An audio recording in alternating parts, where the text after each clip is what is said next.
Iran circuit પર કેન્દ્ર સરકારે કમિટી બનાવી છે। 3 મંત્રીઓની આ કમિટી બનાવવામાં આવી। કેન્દ્ર સરકારે 3 મંત્રીઓની કમિટી બનાવી છે। ગૃહમંત્રી અમિત શાહની અધ્યક્ષતામાં કમિટી, ગૃહમંત્રી, વિદેશ મંત્રી અને પેટ્રોલિયમ મંત્રીની કમિટી, એસ જયશંકર અને હરદીપ પુરી કમિટીમાં સામેલ। ત્રણેય મંત્રાલય અન્ય વિભાગ સાથે સમન્વય પણ કરશે।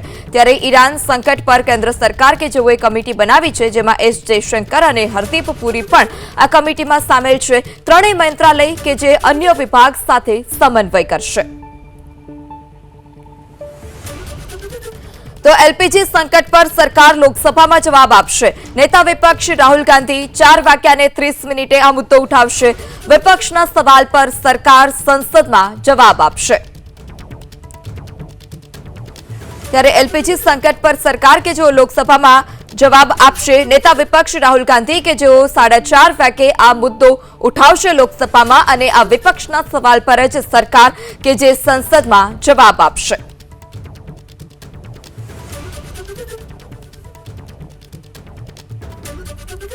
ત્યારે નેતા વિપક્ષ રાહુલ ગાંધી કે જેઓ એલપીજી સંકટને લઈ મુદ્દો ઉઠાવશે। આ અગાઉ પણ જે સંસદની કાર્યવાહી ચાલી રહી છે તેમાં વિપક્ષ દ્વારા સરકારને ઘેરવાનો પ્રયાસ કરવામાં આવ્યો છે। ત્યારે ઈરાન સંકટ પર રાહુલ ગાંધી કે જેઓનું પણ નિવેદન સામે આવ્યું છે। દુનિયા તેજીથી બદલાઈ રહી હોવાની વાત પણ રાહુલ ગાંધીએ કરી છે। સંકટ આપણા દરવાજા પર પણ હોવાની વાત રાહુલ ગાંધીએ કરી। ત્યારે લોકસભામાં રાહુલ ગાંધી કે જેઓ 4:30 વાગે આ મુદ્દો ઉઠાવશે અને વિપક્ષના સવાલ પર સરકાર સંસદમાં જવાબ આપશે। તેલ ગેસની સમસ્યા હજુ પણ વધવાની છે તે પ્રકારની વાત રાહુલ ગાંધીએ કરી છે। સંકટ કે જે આપણા દરવાજા પર છે, તેલ ગેસની સમસ્યા હજુ પણ વધી શકે છે।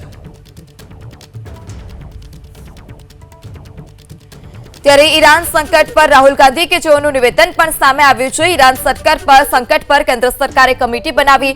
3 મંત્રીઓ આ કમિટીમાં સામેલ હશે, જે ત્રણેય મંત્રાલય અન્ય વિભાગોનો સમન્વય કરશે। આ સાથે લોકસભામાં સરકાર કે જે જવાબ આપવાના છે, રાહુલ ગાંધીના સવાલ પર સરકાર જવાબ આપશે।